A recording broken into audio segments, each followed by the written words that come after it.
Salut à tous les frérots, j'espère que vous allez bien, ici Florent DGB, vous êtes dans Devenir Gardien de but. On se retrouve aujourd'hui pour une nouvelle vidéo et cette fois-ci on sera dans la continuité de ce que j'avais fait dans la vidéo précédente, les 3 exercices que je vous ai montrés pour faire une bonne sortie au sol. Et avec cette vidéo, je vais vous donner 5 astuces pour effectuer une sortie au sol de manière parfaite. Bam!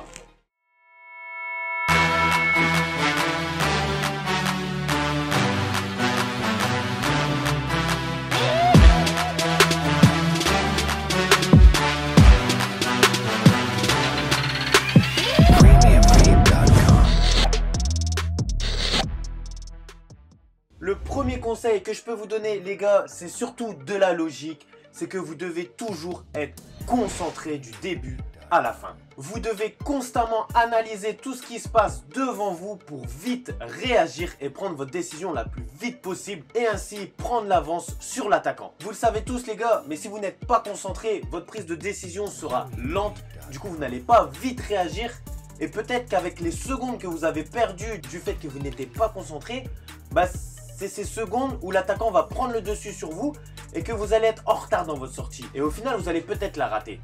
Donc soyez toujours concentré pour vite réagir et avoir l'avance sur l'attaquant. Ça, tout le monde le sait, c'est logique.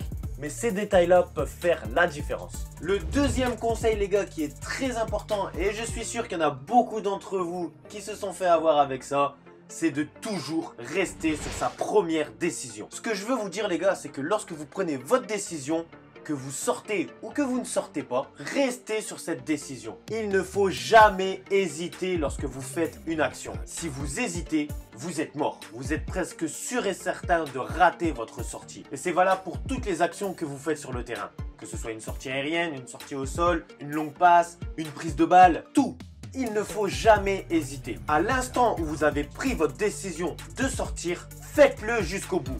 Même si vous pensez que vous n'allez pas réussir, que vous êtes un petit peu en retard, faites-le jusqu'au bout. Parce qu'au final, si vous prenez la décision de sortir, mais qu'à un certain moment vous vous rendez compte que vous êtes en retard et que vous hésitez, on va vous reprocher le fait d'hésiter et que l'attaquant va vous mettre le but parce que vous n'étiez pas bien sur vos appuis. Mais si vous restez sur votre décision de sortir jusqu'au bout et qu'elle est ratée, on va vous le reprocher aussi. Mais peut-être que ça aura moins de gravité que le fait que vous ayez hésité et que vous êtes emmêlé les pinceaux. J'ai fait beaucoup d'erreurs sur ça, où j'ai hésité et au final je me suis pris un but parce que j'avais hésité. Mais à l'inverse, je me souviens d'une action où j'avais décidé de sortir, mais je me suis rendu compte que j'étais un petit peu en retard. Mais sur le coup, je me suis dit, vas-y Flo, vas-y à fond.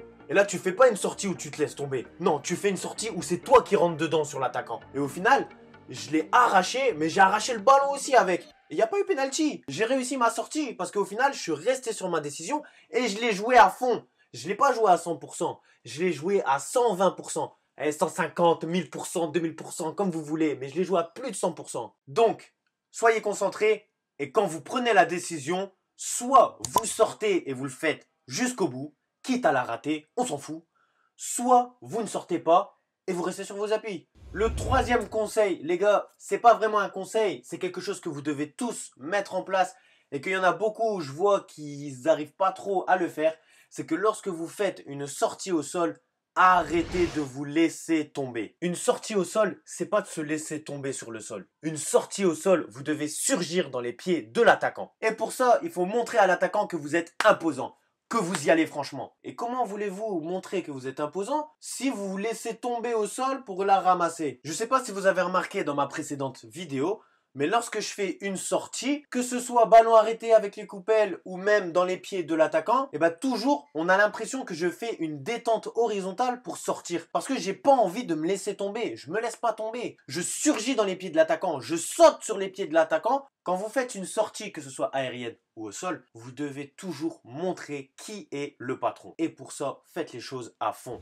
Quatrième conseil, les gars, c'est une notion technique, mais lorsque vous faites une sortie au sol, pensez à toujours protéger votre but. C'est simple. Lorsque vous vous couchez au sol pour surgir dans les pieds de l'attaquant, il faut que tout votre corps recouvre le but. Et pour ça, il ne faut jamais choisir au hasard le côté où vous plongez. Si vous faites une sortie au sol vers la droite du but, vous devez toujours plonger et mettre votre tête sur la droite. et non sur la gauche. Et à l'inverse, si vous faites à gauche, vous plongez dans les pieds à gauche. Parce que si vous faites l'inverse, que vous allez sur le côté droit, mais que vous plongez vers la gauche, bah votre corps ne va pas couvrir entièrement le but derrière. Et au final, si vous avez un petit centième de retard sur la sortie et que l'attaquant arrive à pousser le ballon au dernier moment, et ben le fait que vous étiez trompé de sens, et ben au final le ballon peut atterrir dans le but. Alors que si vous avez plongé du bon côté et que l'attaquant a réussi à la pousser, bah peut-être que ça aurait tapé votre genou. À chaque action que vous faites, que ce soit une sortie au sol ou une sortie aérienne, vous devez toujours penser à protéger votre but et votre corps. Et donc, le cinquième conseil que vous devez tous prendre en compte, qui est important pour votre sécurité, c'est que vous devez toujours penser à protéger votre tête. Parce que voilà, je vous dis de ne pas avoir peur, mais il faut aussi que vous pensez à vous protéger. Si vous arrivez à protéger votre corps dans n'importe quelle action que vous faites et dans n'importe quelle situation, vous n'avez pas besoin d'avoir peur de quoi que ce soit. Donc si vous voulez vaincre votre peur,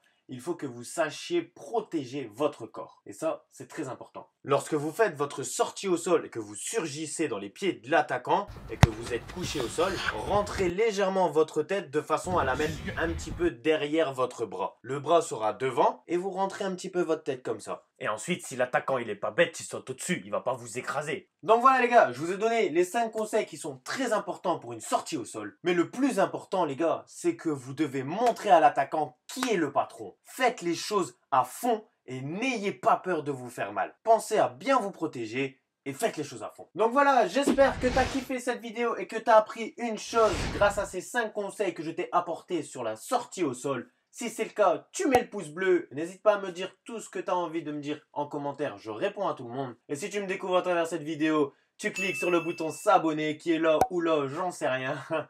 Ça fait bientôt 1 an que je fais des vidéos. J'arrive toujours pas à savoir c'est où le bouton s'abonner. J'ai toujours du mal avec le retour. Sur ce les gars, passez une bonne journée. On se retrouve dans quelques jours pour une vidéo avec le meilleur attaquant que j'ai défié de toute ma chaîne YouTube. Vraiment, il y avait vraiment du niveau. Je compte sur vous pour être là dans la prochaine vidéo. Bye.